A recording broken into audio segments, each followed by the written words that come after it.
Olá, olá! Aqui é Lendas para Sempre e sempre trazemos um convidado que construiu a sua vida com muita determinação, muito sofrimento, mas principalmente com muita fé no dia de amanhã. E hoje temos um ex-metalúrgico, mas que tem todos os 10 dedos e que fez a sua vida, Obrigado, além do Planalto, não tem língua presa, porque é uma pessoa profundamente conhecida no meio da comunicação. Oscar Pardini, roda a vinheta.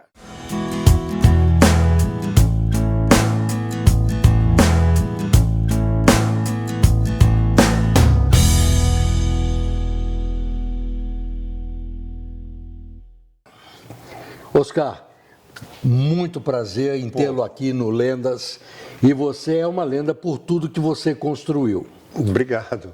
Eu me sinto lisonjeado. Acho fantástica a sua proposta, né?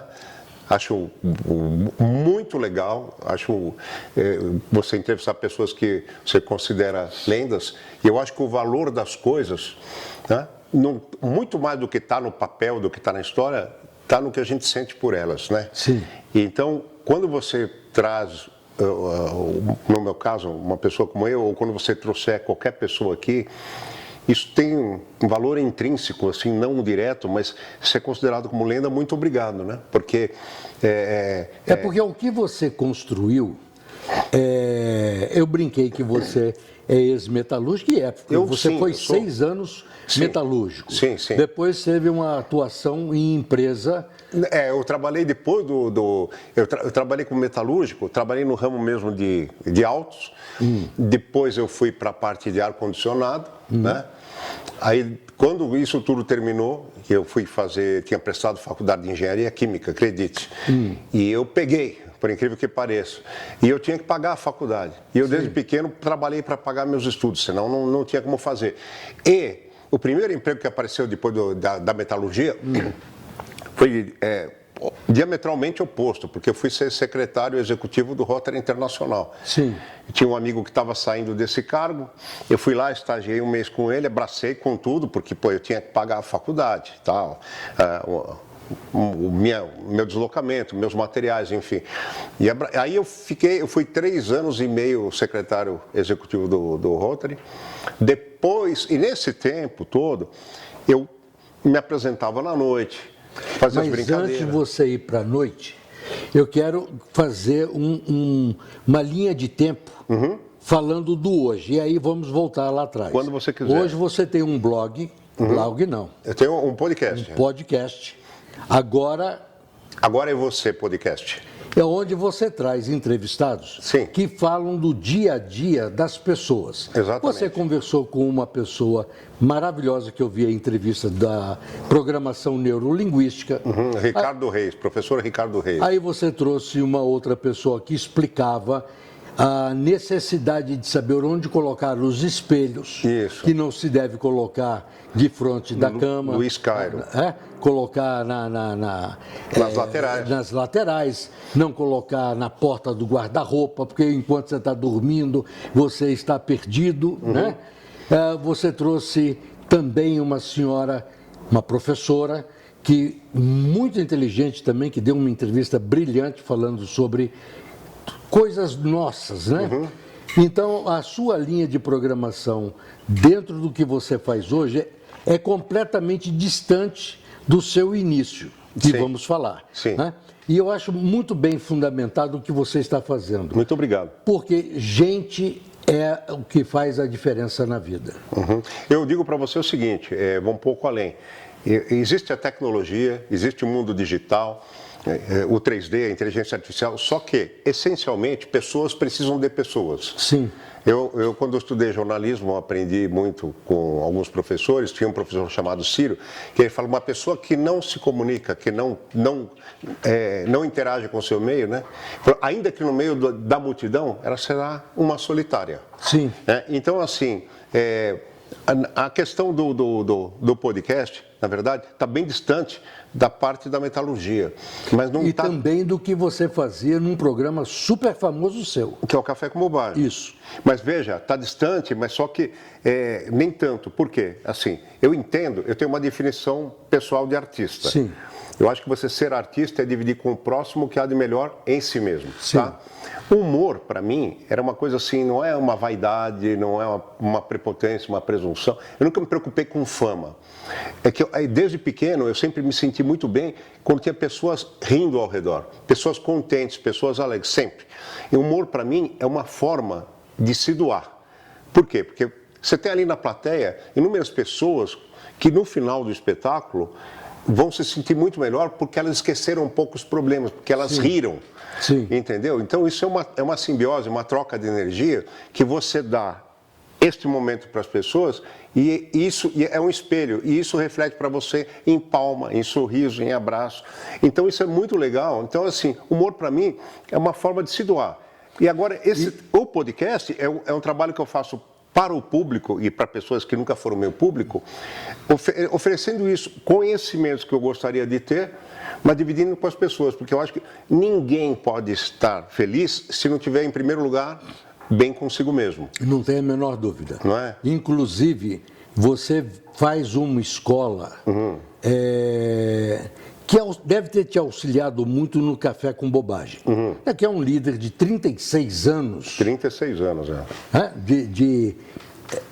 quase que era diário, se eu não me engano. Sempre foi diário. Diário, né? Fora... Arranjar o texto diário era um exercício, eu acho, fantástico. Porque era criar, acompanhar as notícias, né, para ter fundamento, mas tinha parte ficcional, que eu fazia de comerciais, que satirizava comerciais, criava personagens, né? Mas o exercício constante te leva pro automatismo, né? Sim. É como dirigir. Você não se dá. Tem uma hora que você nem lembra se olhou no espelho retrovisor, se olhou no lateral, mas você olhou. Claro. Porque você está. A força do hábito meio que hipnotiza você naquele sentido. A criação, o que difere um pouco é que a criação depende muito do seu estado de espírito. Sim. E aí entra o ultraprofissionalismo quando você não está bem para fazer o negócio e você tem que fazer. Até hoje, eu estou trabalhando... Porque o horário está lá. Está lá. O horário está lá, tem que cumprir. Exatamente. Né? Apesar de você ter tido 2 belos parceiros. Sim. Hoje somos em 6, mas começamos com 2, mas eu quero dizer para você, e o humor é a arte mais ingrata, no meu ponto de vista. Porque fazer chorar é fácil. Então, fazer chorar é fácil, mas além disso, por exemplo, você pega um Frank Sinatra, você vai cantar, você vai parar a tua vida inteira para ver. Seu filho, seus netos vão... Eu tenho um moleque de 16 anos que adora Frank Sinatra. Sim. Então, aí você pega um espetáculo lá, você pega Ana Botafogo dançando lá, o Danúbio Azul, vai. Mano, se você tiver aquele vídeo, você vai assistir muitas vezes aquilo. Sim. Enfim, o recital de piano, a piada é uma vez. E tem que ter um time. Sim. Ela tem que ter um insight de pegar o momento certo. Então, e você tem que ter um jogo de cintura... E sem ser bailarina, né? Tem, sem ser bailarina. E sem ser dançarino de axé. Não, também não, nem descer até o chão, nem funk. Porque acontece o seguinte, às vezes você pega uma plateia, veja, às vezes você tem aquele tesão, bateu aquela inspiração, você vai lá e anota a piada. Sim. Quando você faz no show lá para casa cheia, ela zera. Aí você tem que ter a presença de espírito para fazer uma brincadeira. E as brincadeiras ali, às vezes, eu improviso muito assim, em evento. Então, às vezes, o improviso eu adoto, que funciona, às vezes, melhor que uma piada. Claro. E, às vezes, eu jogo um negócio propositalmente ruim, para dizer que foi ruim, e depois eu tiro um sarro. Tipo, eu vou num evento, aí eu venho de uma sequência super feliz de brincadeiras, aí eu lanço uma porcaria lá no meio, aí eu falo, desculpa, gente, mas o Dr. Reinaldo Artrosa ali, que foi meu contratante, deu essa piada, eu não ia deixar de contar. Queria pedir palmas para ele, aí o pessoal aplaude o cara, entendeu? Aí vira uma brincadeira, claro, entendeu? Claro. Então, assim, a gente tem que ter esse espírito, esse jogo de cintura, até quando você faz um show, e alguém pode se levantar lá no meio. E se ainda mais ofendido. Hoje está insuportável isso, né? O cara levanta porque cada um virou advogado de si. E não é uma coisa legal, é uma coisa de interpretação. Eu digo algo sem maldade nenhuma, a pessoa pode interpretar que eu quis... eu estou ofendendo os negros, eu estou ofendendo os brancos, eu estou ofendendo as mulheres, e não é nada disso. Por que eu te digo que às vezes você tem que ter um ultraprofissionalismo? Pô, Sou um ser humano comum. Sim. Não, pelo amor de Deus. Não, comum não. Você já virou lenda. Não, obrigado. Não vou me comparar a Chico Anísio. Não, assim, mas apenas para dar um exemplo. Chico Anísio teve um monte de problemas com família, eu trocava e-mail com ele. Todo mundo tem problema. Atrás de todo político, de toda personalidade, tem um ser humano como você que está assistindo, entendeu? E tem um que você, volta e meia, já vi, entrevistas tuas, imitando o Silvio. Sim. Né? Ele também tinha. Todo mundo tem, porque antes de ser a personalidade, é o indivíduo. E todo indivíduo tem os seus momentos e que não estava afim de estar fazendo e faz. Né? Exatamente. Obrigado por você ter lembrado. Eu não estou mais aqui para falar isso. Obrigado. Teve um programa na Jovem Pan, que não era nem Jovem Pan, que era do futebol. Sim. Conta pra gente, dá o nome. É o Show de Rádio. Show de rádio. A gente fazia o Produzido com quem? Estevão Burru San Girardi. Isso. E você era criança quando esse programa começa. E você entra nele porque vem até a década de 90. Porque o Show de Rádio era uma febre, cara. Sim. O San Girardi, querendo ou não, ele lançou um conceito de humor no rádio, negócio de imitação, e todo mundo começou querer fazer imitação. Por isso você bebe nessa fonte. Sim, claro. Só que acontece o seguinte, o problema é que quando, por exemplo, você vê um jogador craque de tênis, você quer jogar tênis, certo? Você vê um craque de futebol, você quer jogar futebol, e assim vai. Só que a gente ficava ouvindo imitação, então a gente queria imitar. Então você vai lá, você vai, por exemplo, você está se espelhando no Djokovic para jogar bem. Então, por exemplo, a gente se espelhava nos imitadores. O que acontece é que a gente geralmente ia fazer um teste, chegava lá, queria mostrar que fazia também tão bem quanto os intérpretes lá, nossos colegas. Só que o San Girardi fala, não, bicho, mas essas vozes todas eu já tenho, tal. Então eu fiz umas 3 tentativas ao longo de ir lá, e a resposta era sempre a mesma. Até que um dia, um grande amigo que é o Rafael Moreno, que é um grande jornalista, que foi da Bandeirantes e tudo, ele era vizinho de porta com uma menina chamada Ângela, que estudou jornalismo comigo na Casper Libero, né? E na Casper Libero eu escrevi um jornalzinho, fazia imitação, brincava, e um dia ela falou, você tinha que ir para o show de rádio. Aí eu expliquei para ela, mas tivesse essa dificuldade. E já tinha passado um bom tempo do meu último teste. Aí ela me apresentou para o Rafael Moreno, que era vizinho, muito gentil, aliás, a quem eu devo grande parte do meu começo, porque ele conversou com o San Girardi e conseguiu um 4º teste para mim. Neste 4º teste, estava saindo o cara que imitava mais do que todo mundo, que até hoje faz vozes fantásticas, que é o Ciro Jatene, tá? Que é sobrinho do saudoso Adib Jatene, do cardiologista. Muito bem. E o Ciro estava saindo. E quando eu fui fazer o teste, eu levei textos meus. Levei personagens que eles não tinham na época. Levei o Juca Chaves, Martinho da Vila, uma série de coisas que eram sucesso naquela época e ele não tinha. E o Gerson Ferreira, que gravou o meu teste, que era o operador, quando eu terminei, ele falou, quem escreve para você? Eu falei, não, eu escrevo. Eu faço humor na noite, São Paulo, outros lugares, e eu escrevo. Ah, muito bom. E esse Gerson, por causa do texto, convenceu, porque era rotina todo mundo gravar teste pro show dele. Esse Gerson Ferreira, já saudoso, convenceu o San Girardi a me ouvir. E ele falou, Sanja, ouve aí, o menino tem, além de imitar bem, ele tem boas sacadas, ele tem personagem e tal. E para mim foi uma coisa fantástica, assim, eu gravei o teste numa quinta-feira, e eu sempre fui da noite, sempre gostava da noite. E eu cheguei da Casper Libero no meio de uma madrugada, uma sexta para sábado. E meu pai estava na sala fumando e tomando café. Eu achei que tinha acontecido alguma coisa em família. Aí ele estava super ansioso, falei, pai, o que foi? O que houve? Ele falou, não, é que o San Girardi... Meu pai era fã, né? Imagina atender o San Girardi naquela época. Aí meu pai atendeu, e aí o San Girardi ligou aqui, falou que você foi aprovado e você já começa domingo. Eu tinha feito o teste na quinta, fiquei sabendo na sexta, domingo eu estava no show de rádio, né? Então, aquilo para mim foi sabe? E eu vou falar a coisa mais curiosa para você. Eu ainda trabalhava no Rotary Internacional, eu era secretário executivo. E eu cheguei para o San Girardi, alguns meses depois, e falei, Sanja, eu vou pedir a conta no Rotary, porque eu quero seguir aqui.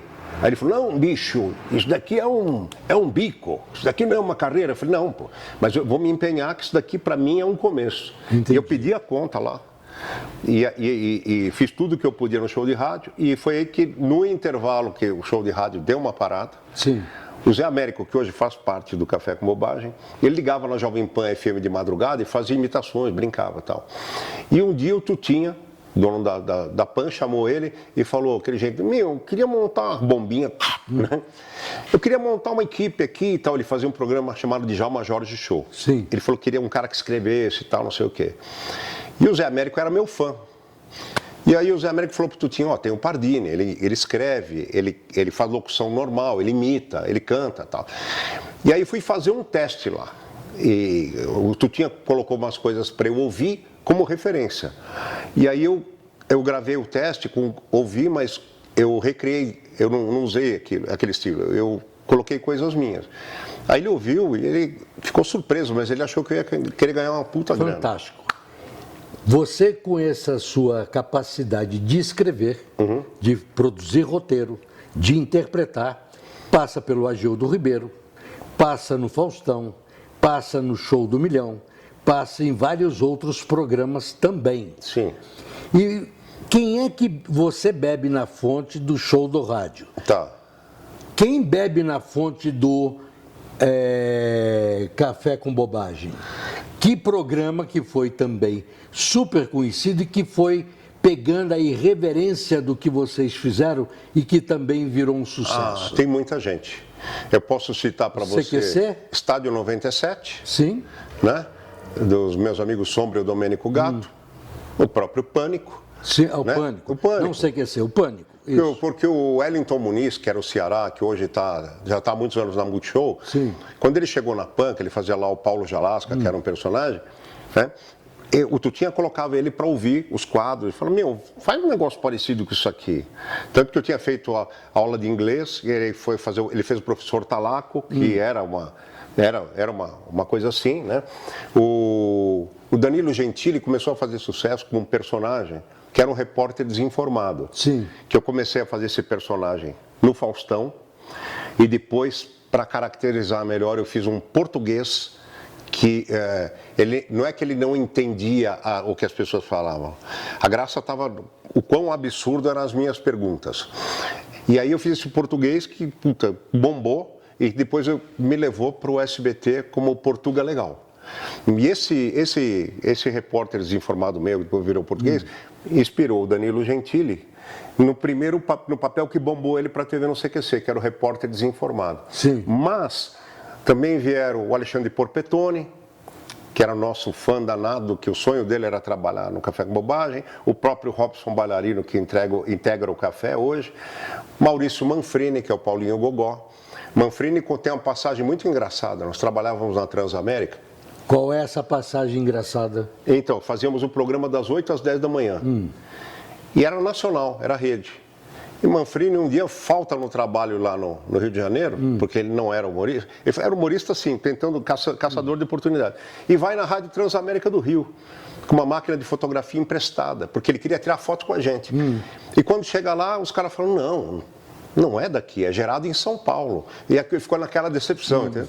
E o legal é que depois, todos esses caras, né, o Danilo, o Porpetone, o Maurício Manfrini, a atual geração do Pânico, assim, a gente tem uma relação muito legal com eles todos, nós somos amigos, né? Ninguém tem aquele preciosismo do Café com Bobagem, aquela vaidade de falar, porra, eles estão bem porque nós começamos. Não, a oportunidade é para todos. Sim, é por isso que eu coloquei que um vai bebendo na fonte do outro. Sim. Porque é uma sequência mental que as pessoas se identificam com aquele estilo e dá sequência. E hoje o país está muito triste, porque já não tem tantos programas sem apelação, né? E que faziam um humor inteligente, né? A gente percebe hoje que é a predominância das coisas políticas abafaram um pouco a coisa leve crítica. Sim. É uma pena. O que acontece, né, é que eu acho assim, o politicamente correto, num grande número de vezes, acaba sendo o câncer da liberdade de expressão. Sim. Porque Então, hoje você não pode fazer uma piada como se fazia Então. com os Trapalhões, né? Que se brincava com o Mussum. Então. Né? Como é que ia fazer uma piada dessa hoje? É não ia impossível, fazer. não eu ia vou fazer. um pouco mais longe e, ao mesmo tempo, um pouco mais próximo daqui. Vera Verão, se estivesse Sim. no ar agora, como é que ia ser? Com o meu amigo saudoso, o Lafon, né? Não fazia. Como é que ele ia fazer? Não, ia dizer que é apologia ao homossexualismo, não sei. Sim. Os trapalhões que usavam o Mussum de escada, sem maldade nenhuma, que brincavam com o Zacarias, e assim um monte de coisas, né? Então, o que acontece é que a gente que está do lado de cá do palco, a gente perde o tesão de fazer. Porque, assim, a maior moeda do artista, do músico, do compositor, do ator, da atriz, não é a grana é uma ferramenta. Sim. É consequência do trabalho. A moeda é o reconhecimento. Sim. E o reconhecimento ali, no espetáculo, ele vem pelo sorriso, ele vem pelo aplauso, ele vem pela vibração da plateia, pela explosão de gargalhada, né? Então, são coisas que você provoca isso. Você sabe o timing aí que você vai, bum, e brinca com o negócio. Você sabe que vai bombar aquilo lá. O Oscarito com o Grande Otelo, eu sou um pouco mais velho do que você, para não dizer bastante. Também não sou um jovem.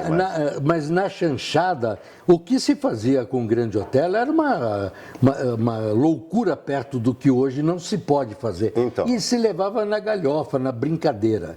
Então hoje está realmente difícil lidar com o politicamente correto. Tá, muito. Não se pode fazer um comentário. A minha mulher toda hora me critica e me pega no pé. Você está falando assim, não pode falar mais. Você brincava desse jeito, mas hoje não pode mais falar na aula dessa forma. Então é difícil, é muito difícil. É muito difícil e, por exemplo, tem piada no meu show que a gente sempre guarda. Assim, Você pode contar uma politicamente incorreta sem ofender ninguém? Pô, claro. Então, só para dar o exemplo do como é que é difícil hoje e consegue esse ainda fazer. Então, vou dizer para você uma piada que agora eu conto conforme a plateia que eu vou. Então a gente fala assim que devido a essa falta que não tem esse emprego transbordante como estão falando, nem tem essa inflação tão baixa, enfim, né? Não tem essa geração de emprego transbordante, isso não tem. E na verdade está faltando muita mão de obra, a gente está batendo recorde de empresas solicitando a recuperação judicial, enfim. E aí, por exemplo, eu posso usar no show e falar, olha, uma dica, você que está desempregado, sabe, a melhor opção agora é você fazer a tatuagem da sua empresa perdão da palavra, mas eu tenho que falar. No pau.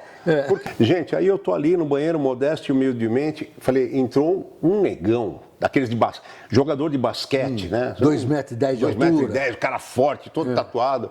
Aí eu falei, gente, a hora que ele tirou, eu falei, bom, aí eu falo, ó, como tem mulheres aqui na plateia, vamos por parte.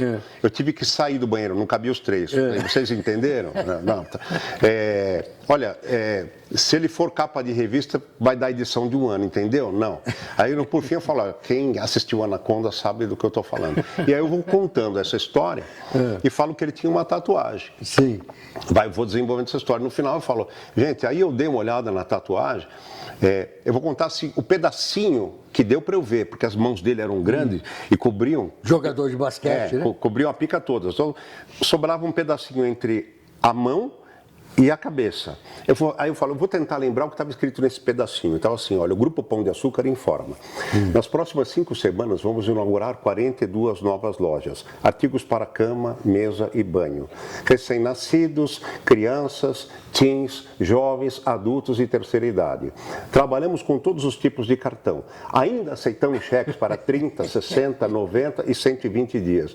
Mais de 5.000 vagas de emprego. Mais de 1.200 vagas no estacionamento. Grupo Pão de Açúcar, expandindo para melhor atender. Aí eu falo, no pedacinho que deu para ler, hein?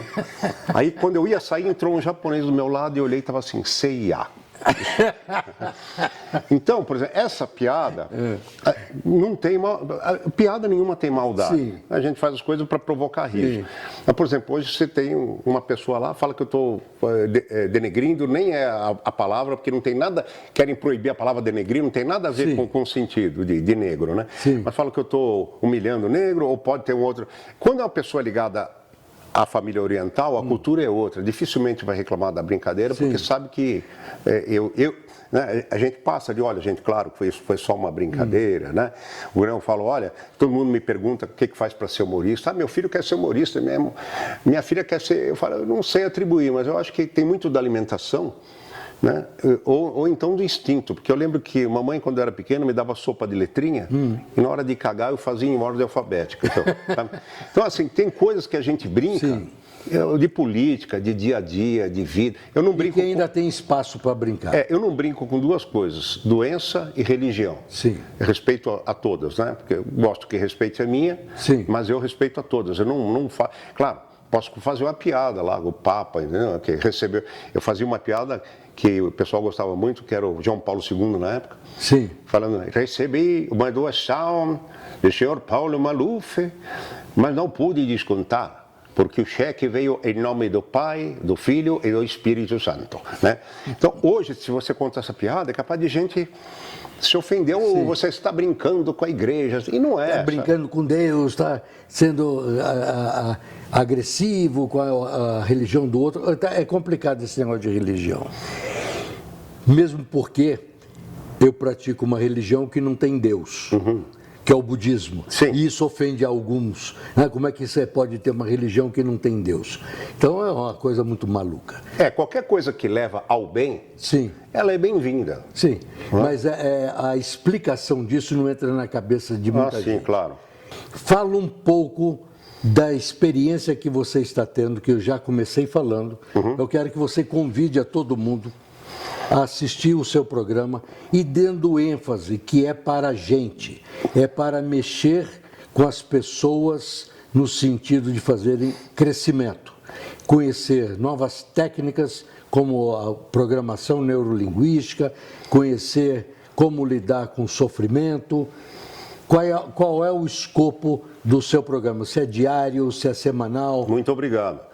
É um podcast, quero convidar você para se inscrever. E você que está assistindo o podcast aqui, né, Lendas para Sempre, não basta você assistir. Queria pedir, por gentileza, que você se inscreva, que você ative o sininho das notificações. Eu não sei se você sabe, mas mais de 90% das pessoas que assistem canais no YouTube, eu sei com propriedade porque assisto muito, não estão inscritas nos canais. Sabe que acontece duas coisas.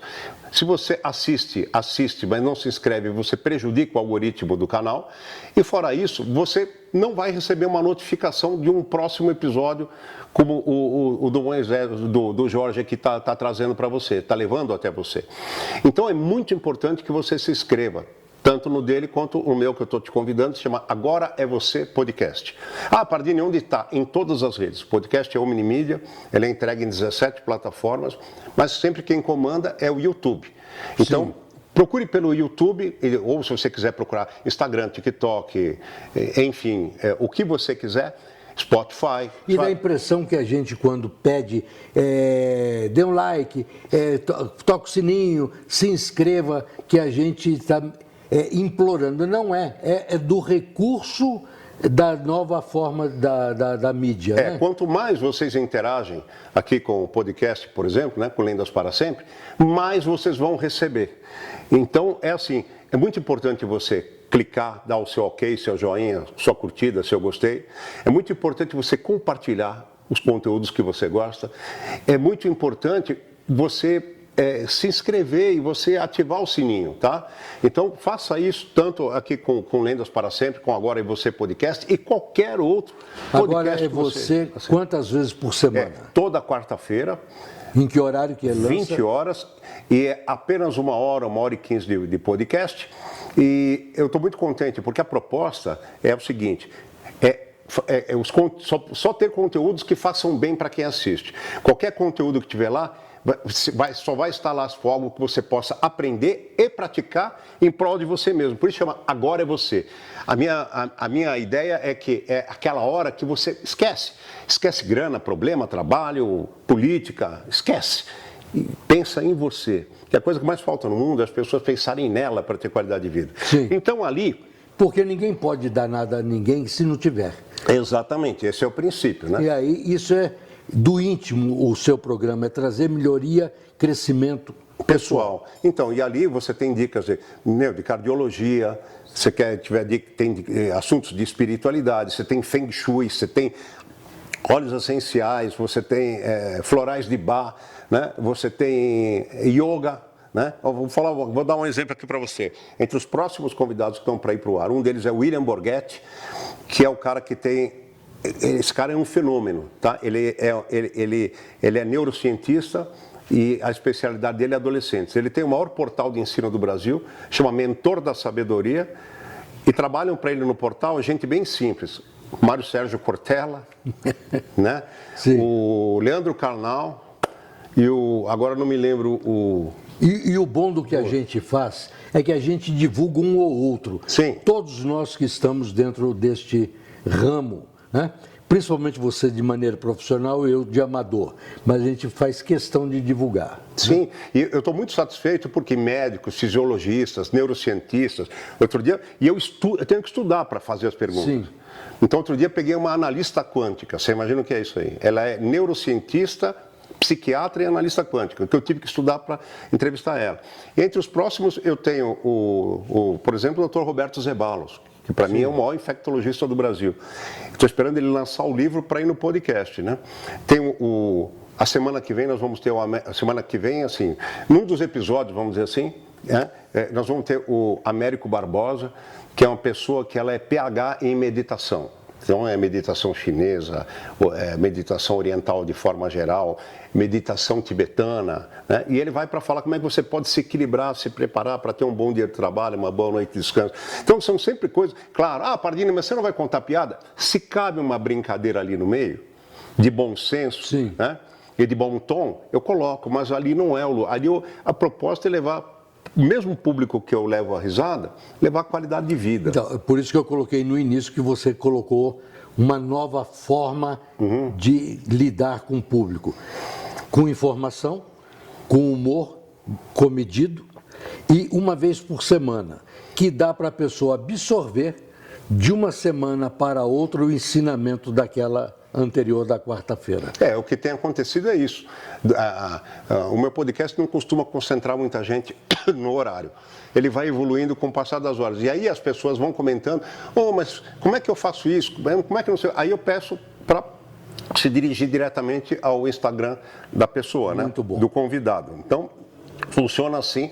Eu espero você lá. E vou ter muito prazer de receber você lá. Agora é você.podcast em todas as redes, partindo do YouTube, toda quarta, 8 da noite. Você vai ver que o slogan é Viva Como Você Merece, que essa é a pretensão. Oscar, cara, meu muito obrigado. Imagina, você não tem o que agradecer. Por esse tempo aqui comigo. E perceberam porque Oscar é uma lenda para sempre.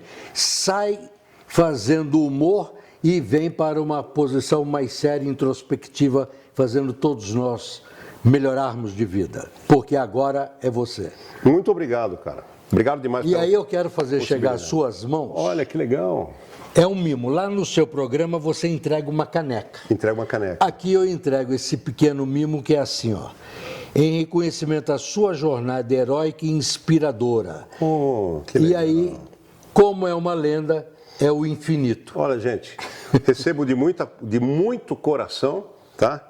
É o que eu falei, o que recompensa a gente não é a grana, Sim. É o reconhecimento, né? Sim. E essas coisas aqui não tem como você dar um valor para isso aqui, né? É de um valor imensurável. Agradeço muito, em nome de todos do Café com Bobagem, né? Sim. E acho que a vida, o bom da vida é aquele apanhado que a gente tem de momentos como esse aqui, de reconhecimento assim. Então, muito obrigado. Eu é que agradeço. Isso aqui representa muito mais para mim do que você pode imaginar. E que você tem aí no Lendas para Sempre, cara, um caminho muito vasto, que a sua proposta também é muito legal. Obrigadão. Tá bom? Obrigado, meu. Um grande abraço. Tudo de bom, viu? Obrigado.